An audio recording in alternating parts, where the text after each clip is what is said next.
desarrollar la enseñanza de Dios. Hace unas 3 semanas aproximadamente, cuando me tocó predicar, tomamos un tema. El tema tenía que ver con la sanación de un hombre que había nacido cojo desde el vientre de su madre. La palabra cojo ahí tiene que ver más con impedido de caminar, era completamente impedido de caminar. Y a este hombre lo llevaban cada mañana a la puerta del templo para que de alguna manera allí se pudiese agenciar algo de dinero. Este hombre definitivamente fue parte de un momento en la que los apóstoles Pedro y Juan, yendo hacia la adoración, lo llegaron a ver, el cojo mirándole a los ojos y esperando recibir algo en cuanto a dinero de parte de ellos. Extendió la mano, pero los apóstoles no tenían ni oro ni plata. Le dijeron: pero lo que tengo te lo doy. En el nombre de Jesús de Nazaret, levántate y anda. Enseguida dice que se le enderezaron los tobillos y el cojo empezó a saltar, empezó a alabar y empezó a adorar a Dios. Esto no fue ajeno a las personas que estaban alrededor. La gente que estaba a los alrededores, como era la calle, rápidamente se dieron cuenta de que algo estaba sucediendo, se arremolinaron y mucha gente empezaron a darse cuenta de que un milagro había sucedido. Este milagro había sido hecho en el nombre de un hombre que había sido crucificado como un delincuente, enterrado, sepultado y luego había vuelto a nacer. Todo el mundo empezaba a saber que ese hombre que había sido crucificado y resucitado, el poder que había sanado a ese cojo se basaba y estaba pues en este hombre. Rápidamente esto también no solo atrajo a las multitudes, sino también atrajo a los líderes religiosos. Y cuando acá hablamos de los líderes religiosos, no estoy hablando de los líderes religiosos que se mezclaban con el pueblo y que el pueblo los quería y los respetaban, que eran los fariseos. Estoy hablando de otro tipo de liderazgo, que eran la élite, los que estaban en los más altos niveles y que definitivamente gobernaban y ejercían autoridad sobre el pueblo de Israel. No solo eran respetados, sino también eran temidos. En base a esa enseñanza, nosotros vamos a proseguir un tema que va a continuar todavía hasta el próximo domingo, pero tiene que ver con el camino inevitable. La iglesia, cuando proclama a Cristo, la iglesia cuando vive a Cristo, cuando anuncia a Cristo, es igual que un cristiano que quiere vivir de manera piadosa. Tarde o temprano se mete en una ruta que se va a encontrar con algunos altibajos, con algunos problemas, con algunas situaciones que lo van a amenazar, que lo van a difamar, que lo van de alguna manera a tratar de hacer trastabillar. Se acercan momentos de intensa oscuridad en la tierra. La iglesia que anuncia y enseña a Cristo sigue un camino inevitable antes de su partida de este mundo. Nosotros nos vamos a ir y pronto estaremos con el Señor. Si usted es un hijo de Dios, tenga la plena seguridad de que el Señor en algún momento va a venir y nos va a llevar. Cuando usted mira un poco las noticias, se va a dar cuenta que este sistema del mundo está avanzando a pasos agigantados hacia la consecución de los planes, donde el misterio de la iniquidad, que ha dado inicio hace muchos siglos atrás, ha ido avanzando a pasos acelerados, agigantados, y está empezando a darse cuenta uno, que puede ver noticias, que puede saber de Biblia, que nos estamos acercando a momentos muy críticos. No sé si usted es muy consciente de lo que está sucediendo en estos últimos tiempos en la tierra. Y no estamos a modo de alarmar a la gente. Estamos hablando de cosas que están sucediendo y que están sucediendo en este momento. Cosas que en algún momento yo como cristiano dije: ¿cómo serán esos momentos? ¿Cómo serán esos tiempos? ¡Wow! Me gustaría vivir en ese momento. Y el otro día, conversando con mi esposa en una última noticia nomás que ha salido hace 3 días, nos decíamos: no lo podemos creer, estamos viviendo estos acontecimientos. Pero hay mucha gente que no se está dando cuenta. Hay mucha gente que está adormecida. Hay mucha gente que vive una religión y no vive una relación con Cristo. Y definitivamente, tarde o temprano, esto va a terminar golpeando sobre su propio pecho. ¿Sabe? Cuando era mucho más cuando era niño, y regresábamos hacia la selva, había una ruta que nosotros teníamos que seguir continuamente para poder llegar a nuestro pueblo. Ahí en ese tiempo no había carretera, tampoco podías ir en avión. La única ruta que tú podías tomar era a través del río. Llegábamos hasta una parte con camión y de ahí teníamos que tomar una embarcación que nos llevaba hacia nuestro pueblo después de navegar unas 6 a 7 horas. Pero algo teníamos que atravesar en el camino. Era un pongo. El pongo es una parte del río que empieza a cruzar la cordillera, atraviesa la cordillera, las paredes de la cordillera se hacen estrecho, el río se hace estrecho y de pronto todo eso se llena de grandes remolinos y de enormes olas. Y nosotros teníamos que cruzar ese pongo para poder ir hacia allá. Era inevitable cruzar esos momentos. Ese pongo se había tragado vidas, ese pongo se había tragado embarcaciones. Mi abuelo había perdido muchas veces su mercancía, mi abuelo era un negociante, había perdido su mercancía muchas veces en ese pongo y se habían muerto personas allí en gran cantidad. Pero era inevitable. Tú no podías llegar a tu tierra, no podías llegar a tu pueblo si no cruzabas ese momento y solamente los que manejaban el bote, los motoristas le llamábamos ahí, tenían que ser diestros, tenían que ser personas que sabían exactamente por dónde entrar, porque si no un remolino del tamaño de esta mitad de sala podía tragar la embarcación. Era terrible y era feo cuando el pongo estaba en momentos de gran caudal. Entonces todos ahí de alguna manera nos asustábamos, eran momentos tensos, pero teníamos que hacerlo sí o sí, porque si no, no llegábamos a casa. La iglesia que anuncia a Cristo y vive a Cristo se mete en una ruta que es inevitable que tenga que encontrarse tarde o temprano con difamación, con persecución. La iglesia que entiende claramente su identidad definitivamente va tarde o temprano a un choque. Y esto es lo que vamos a ver nosotros en este momento, en esta enseñanza, un camino inevitable. La iglesia que entiende, el cristiano que entiende su identidad claramente y vive su identidad, va a encontrarse tarde o temprano con una situación que no le va a ser muy favorable, pero que va a tener que confiar y va a tener que de alguna manera afianzarse en el Señor. No estoy hablando de la iglesia que entretiene a sus creyentes. No estoy hablando de la iglesia que le promete a sus creyentes que Dios te ha puesto aquí para que seas feliz. No estoy hablando de la iglesia que endulce los oídos de sus jóvenes y de sus niños con lindas historias y les promete que se van a casar bien todos con la mujer de sus sueños. Estoy hablando de una iglesia que entiende claramente que no pertenece a este mundo, no pertenece a este sistema y que tarde o temprano se ha embarcado en una ruta inevitable que lo va a hacer encontrar con situaciones que muchas veces son desagradables. Oremos un momento y pidamos al Señor su dirección. Amado Padre, te damos gracias en el nombre de Jesús por este tiempo. Te damos gracias porque sabemos que tú eres un Dios benigno, un Dios que se complace en la alabanza, un Dios que nos enseña a través de la palabra, a través de circunstancias, diferentes situaciones, Padre Santo, y que van perfeccionando y haciendo que nuestro carácter se parezca a Jesús.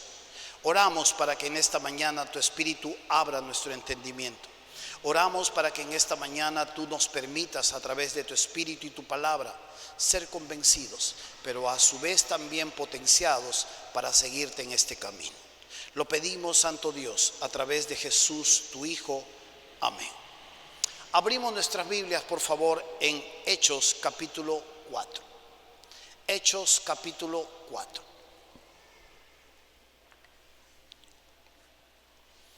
Hechos capítulo 4, en el versículo 18.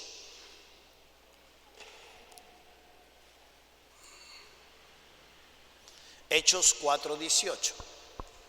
Dice así: y llamándolos, les intimaron que en ninguna manera hablasen ni enseñasen en el nombre de Jesús.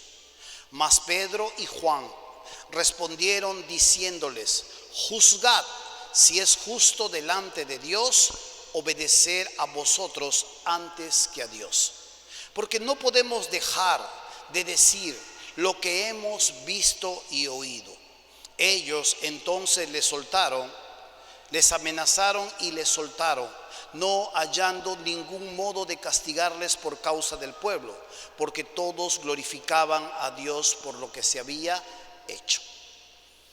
Los líderes religiosos hasta este momento de la sanación del cojo estaban alarmados, celosos y furiosos de que este grupo de pescadores que habían pasado tiempo con Jesús ahora habían hecho un notorio milagro en el poder de aquellos, en el poder de aquel que ellos habían confabulado para matarlo. Esto era innegable. Este milagro se había hecho a la luz de todo el ojo del pueblo y no podían ocultarlo. No había cortina de humo que pudiese distraer la atención del pueblo. Todos lo sabían. Ellos empezaron a ver un peligro en su liderazgo. Estoy hablando de los líderes religiosos llamados los saduceos. Empezaron a ver un peligro en su liderazgo.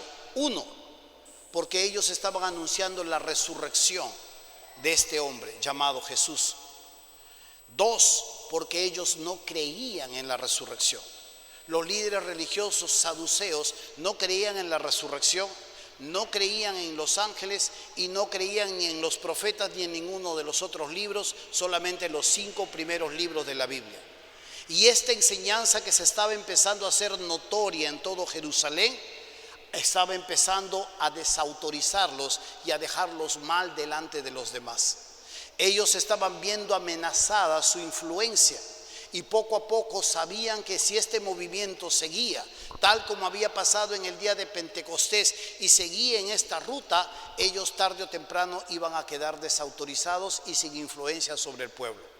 Estas personas eran aristócratas, eran personas de alto nivel, de mucho dinero, terratenientes, tenían tierras, tenían cultivos, tenían obreros a su cargo y eran personas prácticamente incrédulas.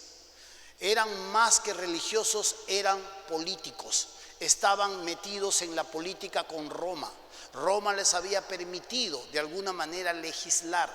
Eran personas que estaban más interesados en la política, más interesados en los movimientos que empezar a enseñar acerca de Dios. Pero tenían el poder.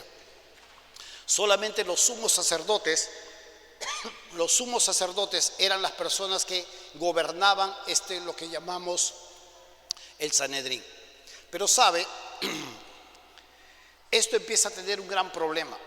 Los discípulos son amenazados y se les insta a que ellos no estén enseñando en este nombre. Dice el versículo 18, y llamándoles los intimaron que en ninguna manera, note esa frase, hablasen ni enseñasen en el nombre de Jesús. Ahora nos vamos al capítulo 5, versículo 28. Capítulo 5, versículo 28.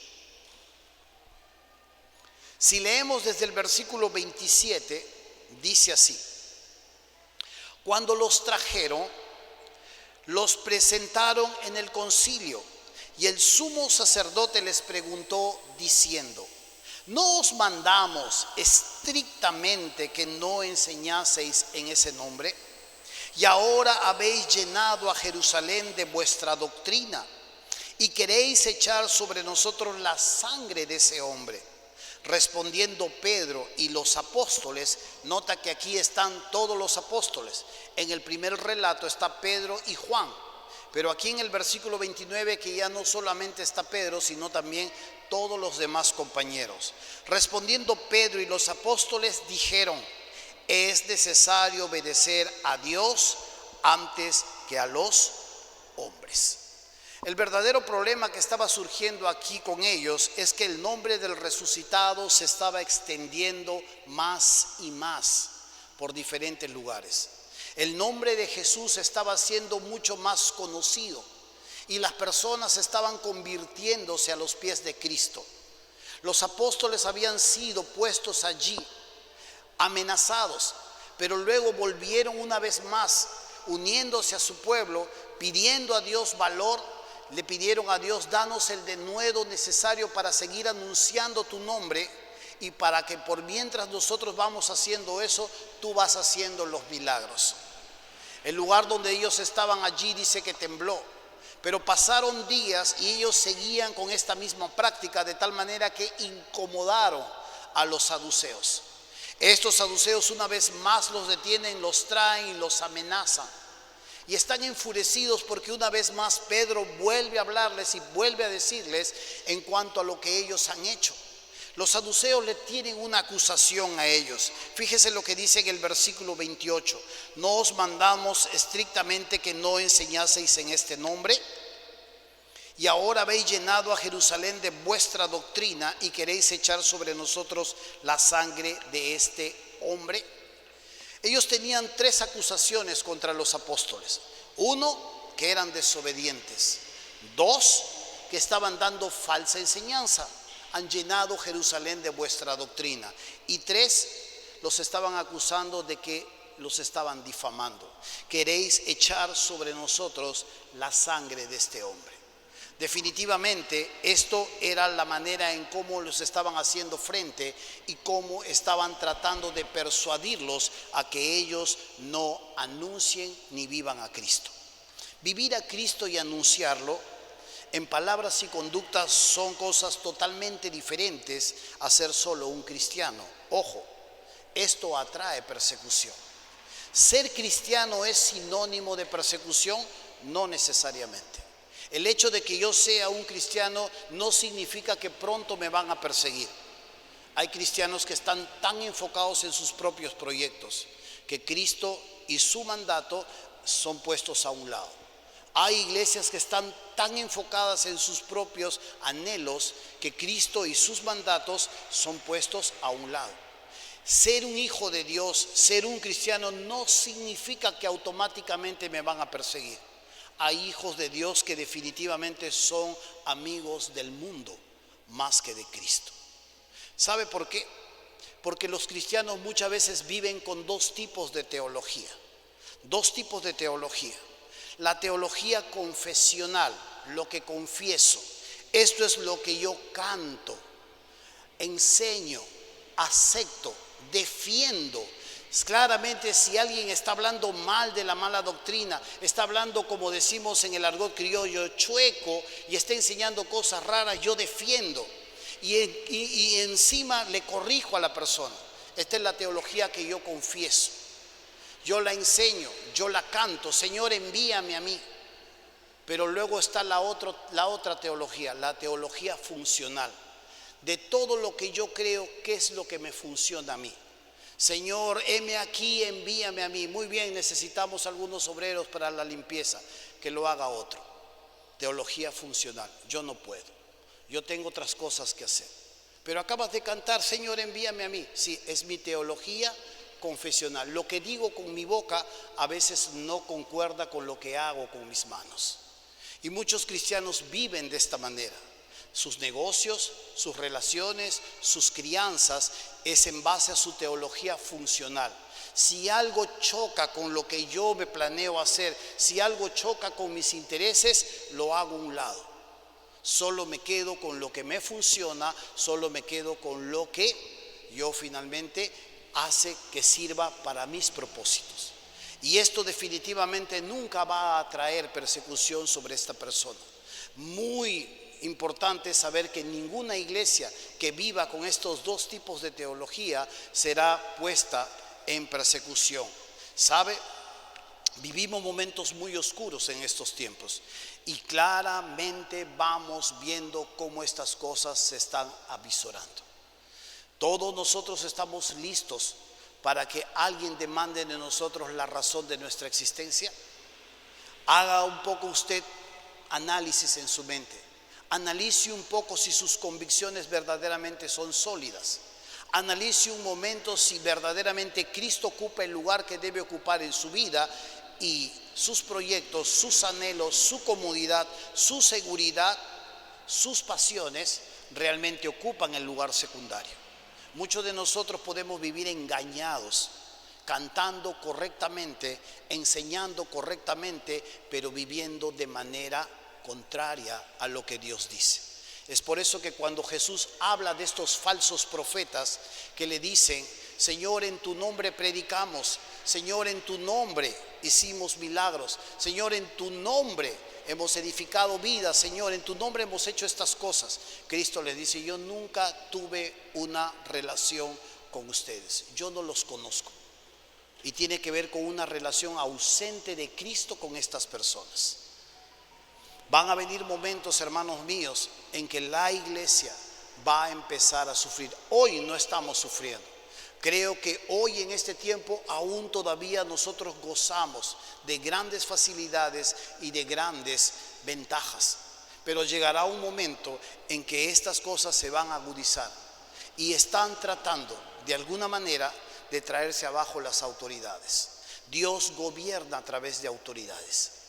Pero antes de que yo me pueda adelantar al próximo sermón del domingo, necesitamos una vez más ir a la acusación que le estaban haciendo estos saduceos. Ustedes nos están desobedeciendo, les dice.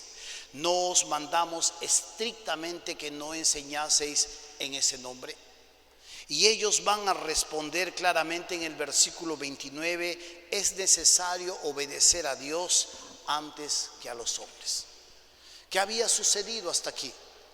Ellos habían sido partícipes de este milagro que había ocurrido en el cojo, pero luego los habían apresado y un ángel los había sacado de la cárcel y de la cárcel los había mandado una vez más al lugar de donde los habían apresado.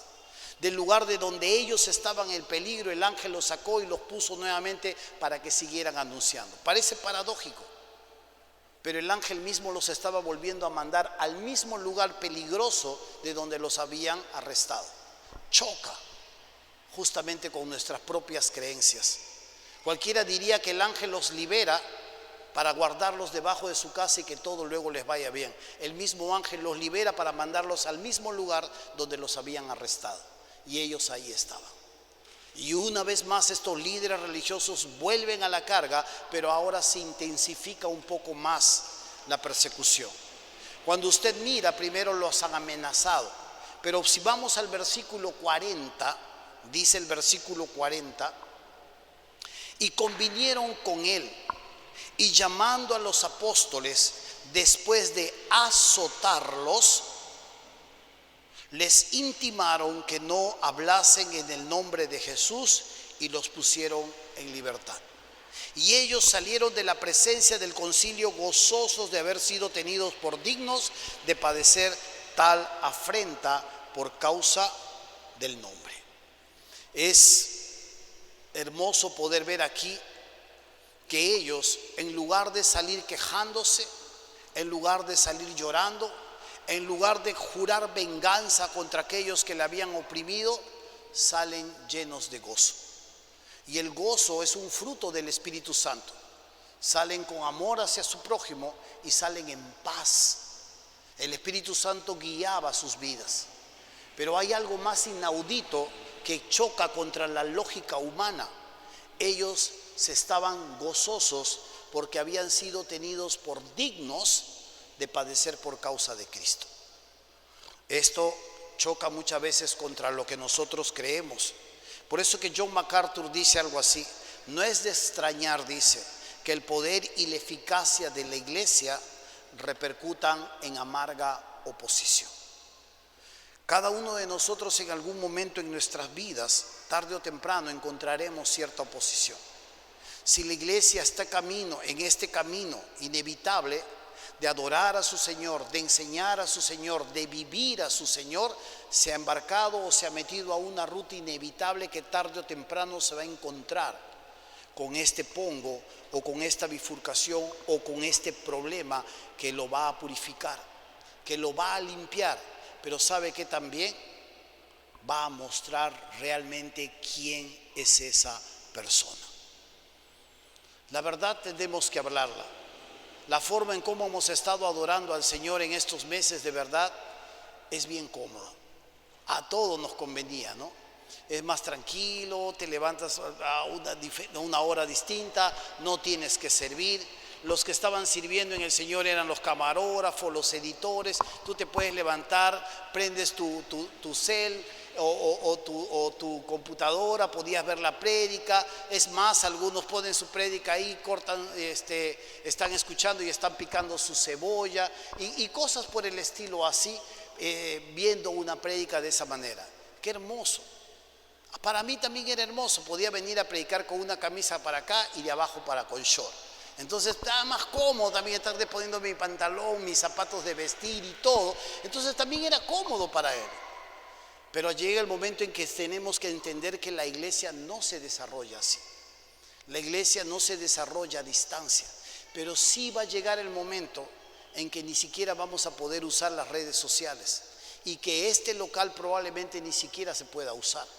Y va a llegar un momento como sucedió en la iglesia, que se encontraban muchas veces en las cuevas y que solo una hoja de esta Biblia era oro para aquellos que se estaban reuniendo y que se lo aprendían de memoria y que se lo tenían que pasar para que el otro lo leyera. Va a llegar un momento así. La sociedad está yendo rumbo hacia este desenlace. Pronto estamos formando una serie que va a venir en la iglesia y que vamos a darnos cuenta exactamente en dónde estamos, exactamente en qué momento de la historia dentro de la iglesia están sucediendo todas estas cosas. Antes de irnos, definitivamente las cosas se van a agudizar más. ¿Cuánto más va a ser para aquellos que no tienen a Cristo en su vida? ¿Cuánto más? Pero sabe, hermanos míos, los discípulos definitivamente tuvieron que tomar una decisión. Los discípulos en el versículo 29 responden algo que podría ser como un desacato. En el versículo 29, capítulo 5 dice: es necesario obedecer a Dios antes que a los hombres. La Biblia nos enseña en Romanos capítulo 13 que debemos someternos a todas las autoridades superiores, porque no hay autoridad sino de parte de Dios, y las que hay, dice, por Dios han sido establecidas. Toda autoridad Dios definitivamente la ha puesto. Dios gobierna a través de autoridad este mundo. Está el gobierno humano con sus congresistas, presidentes, en otros países senadores, ministros, alcaldes. Está el gobierno religioso de la iglesia, está el trabajo con tu jefe y está la familia. Esto definitivamente está tratándose de traer abajo. Usted sabe cómo la familia se está deformando y se está trastocando la autoridad que hay en el hogar y se está volteando, pero también dentro de lo que es la iglesia. La iglesia es un ente que tarde o temprano choca con lo que la sociedad dice. ¿La iglesia estaría de acuerdo en que tenemos que abortar a nuestros niños? Nunca. Se vienen proyectos de aborto, se vienen proyectos de eutanasia. Sí, hay que darle muerte al viejito que está que sufre. Sí, pero ese proyecto pronto va a hacer que el médico mismo decida y tú no decidas morir. El médico va a decidir si tú estás bien o estás mal y él va a decidir aplicar la eutanasia. Todos estos proyectos se vienen y están sucediendo a grandes trotes en otros lugares. Hermanos míos, cuando la iglesia empiece a entender estas verdades, debe vivir su identidad con suma urgencia. Jesús decía que cuando veamos que estos días están sucediendo, teníamos que levantar nuestra cabeza con esperanza, porque nuestra redención ya se acercaba. Pero no es así nomás. Tenemos que atravesar situaciones que muchas veces van a ser difíciles. La Biblia nos enseña a respetar a nuestras autoridades. Tenemos que respetar a nuestro presidente, tenemos que respetar a nuestros congresistas, tenemos que respetar a muchos de ellos. Y aunque puedas decir que él no me representa o poner cosas dentro de tus redes sociales, necesitas entender que han sido puestos por Dios. Y todo aquel que no puede someterse a la autoridad acarrea para sí problemas o condenación. Pero eso quiere decir que se me llama a una obediencia ciega, sin límites a mi autoridad. Eso quiere decir que se me llama a un sometimiento absoluto a mi autoridad, que lo que me diga o lo que me imponga o lo que me mande, yo tengo que obedecer ciegamente. Cuando llegue el momento en que yo ya no puedo obedecer a mis autoridades, cuando llegue el momento en que yo puedo decirle basta, lo que tú me estás diciendo, yo no lo voy a obedecer o yo no lo voy a seguir.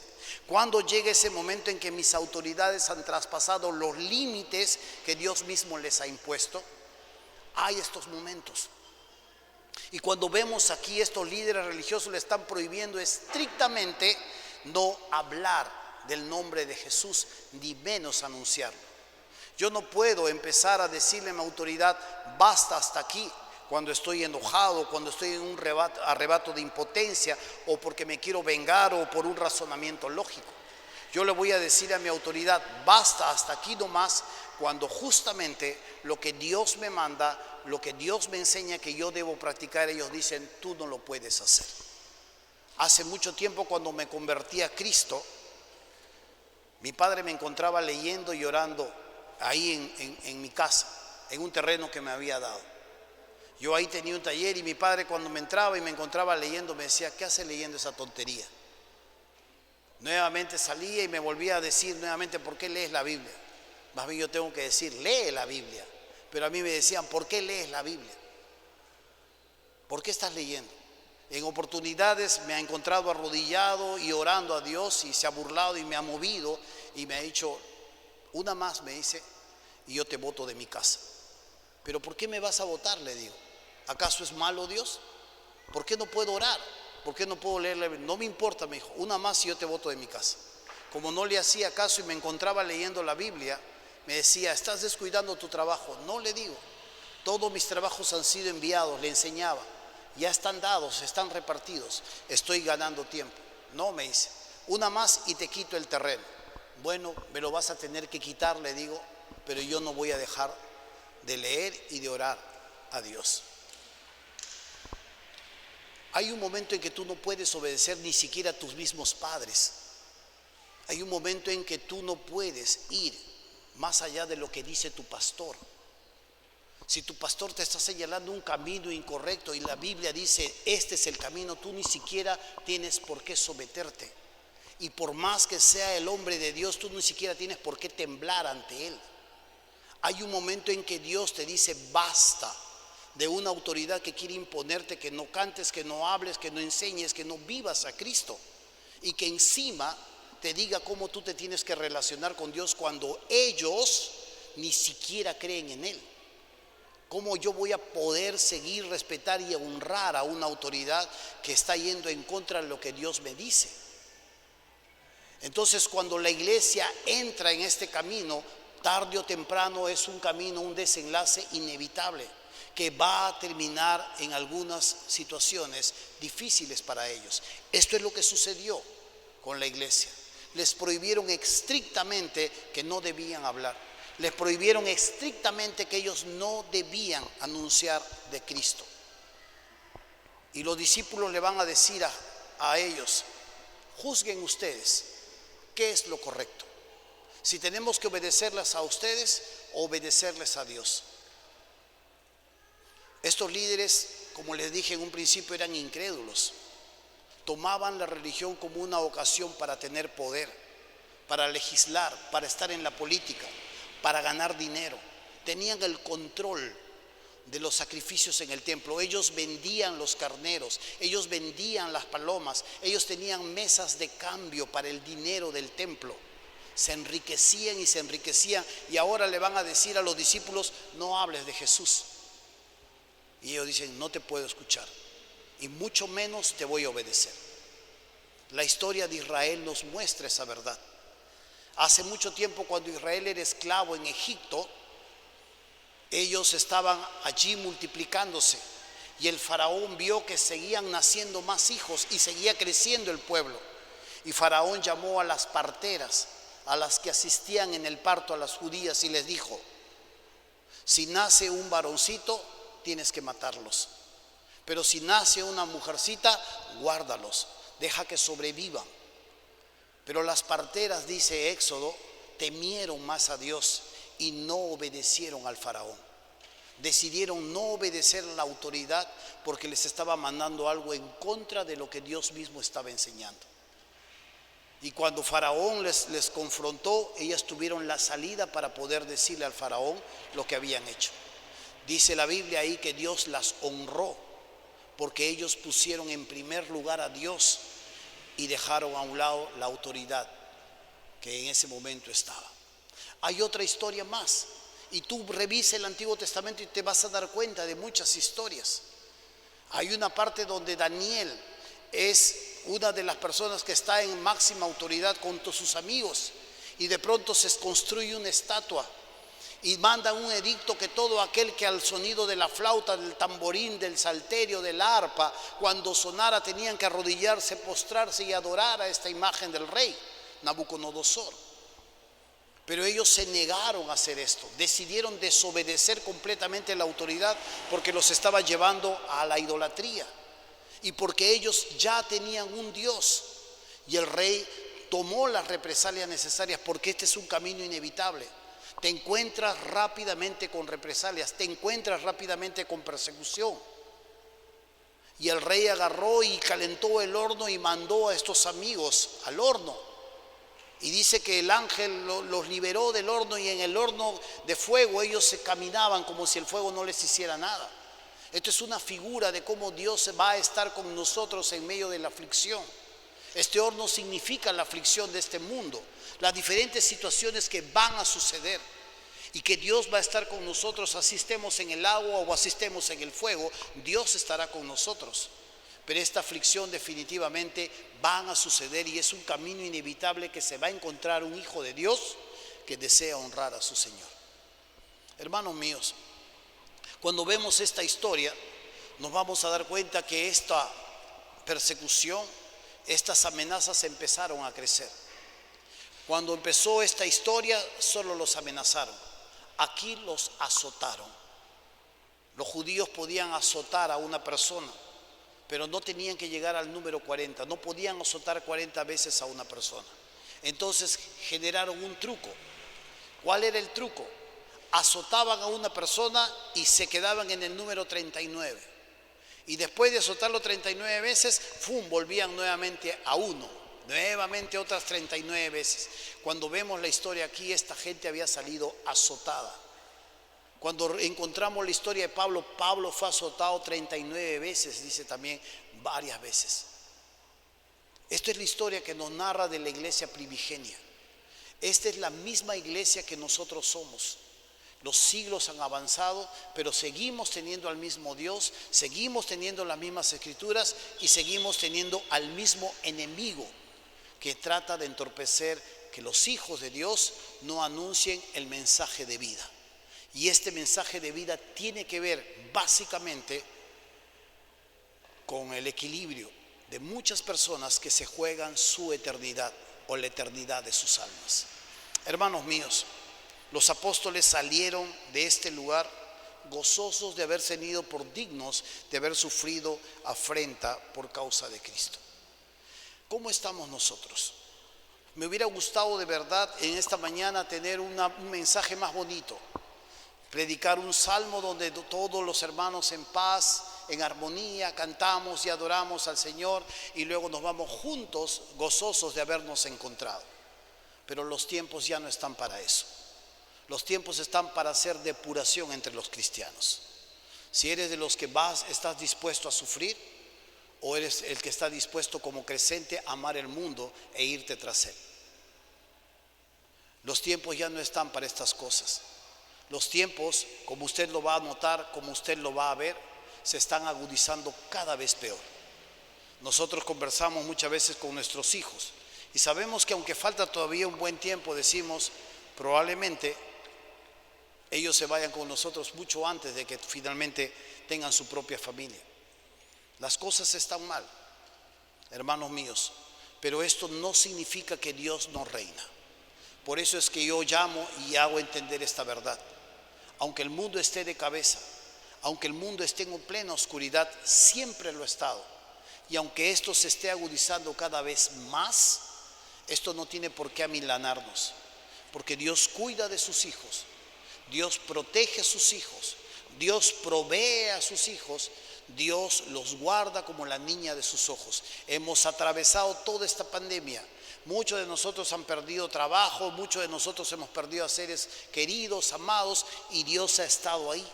nos hemos ayudado mutuamente, nos hemos amado, nos hemos socorrido, hemos orado. Hoy día salía un hermano aquí, le digo, he orado bastante por ti cuando estabas entubado, le digo.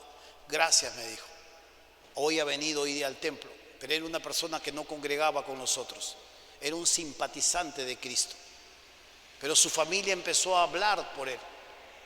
Otros se han ido, Dios los ha premiado llevándolos a su presencia. Y aunque parezca paradójico, la ganancia es muerte, la muerte es ganancia para el cristiano. Hermanos míos, quedamos en este tiempo. La próxima semana necesitamos seguir entendiendo exactamente en dónde estamos. Y el camino inevitable en la que la iglesia se encuentra será para la iglesia que verdaderamente vive a Cristo, anuncia a Cristo. No para la iglesia que está muriéndose de miedo detrás de muchas cosas, muriéndose de miedo y teniéndole miedo a la muerte. O iglesia que está tan asustada con este virus que le lleva a lindar con los límites de la incredulidad. Ya no parece cristiano, parece incrédulo, parece que su Dios fuera un inútil, parece que su Dios no tuviera poder. Y eso definitivamente ya no tiene que ver con la prudencia, esto ya tiene que ver con un corazón incrédulo que no puede confiar en Dios.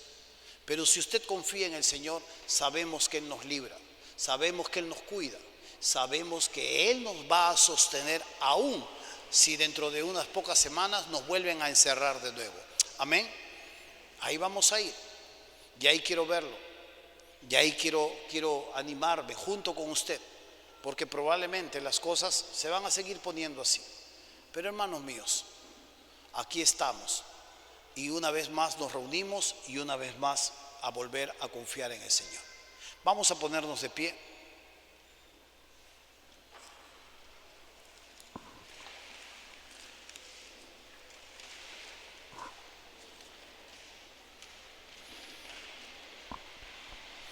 Vamos a orar un momento. Pero hay algo mejor que podríamos hacer. Agachemos un momento nuestros rostros. Y una de las cosas que podríamos hacer es evaluar honestamente nuestras vidas. Algunos de nosotros hemos estado tan distraídos en cosas que no edifican, en cosas que nos acercan al peligro. Algunos de nosotros estamos tan absortos en nuestros proyectos, en nuestros deseos, acelerando procesos que pueden venir a su tiempo de la mano de Dios. Algunos de nosotros hemos tenido pérdidas, seres amados se han ido de nuestro lado, pero confiando en que Dios los tiene a su cuidado. Algunos de nosotros aún todavía estamos llenos de miedo, de temor, pero algunos de nosotros aún todavía no tenemos una relación con Cristo. Hoy en esta mañana es un buen tiempo. Hoy en esta mañana tú puedes invitar a Jesús a entrar a tu corazón. Puedes decirle a Cristo Jesús: Señor, aquí estoy. Quiero invitarte a entrar a mi corazón. Perdona mis pecados, perdona mis ofensas. Quiero entregarte mi vida. Quiero que tú puedas entrar a mi corazón y limpiarme de todos mis pecados y darme la vida eterna. ¿Hay alguien en esta mañana? Yo quiero entregar mi vida a Cristo. Puede levantar un momento su mano y luego puede volverla a bajar. Y yo sé que tú quieres dar ese paso. ¿Hay alguien aquí? Amén. Atrás. Amén. Aquí adelante una señorita. ¿Hay alguien más en esta mañana? Yo quiero entregar mi vida a Cristo en esta mañana. ¿Hay alguien más? Solo levanta tu mano. Muy bien, señora. Baje su mano también. Muy bien. ¿Alguien más? Amén. Un varón. Muy bien. ¿Alguien más en esta mañana?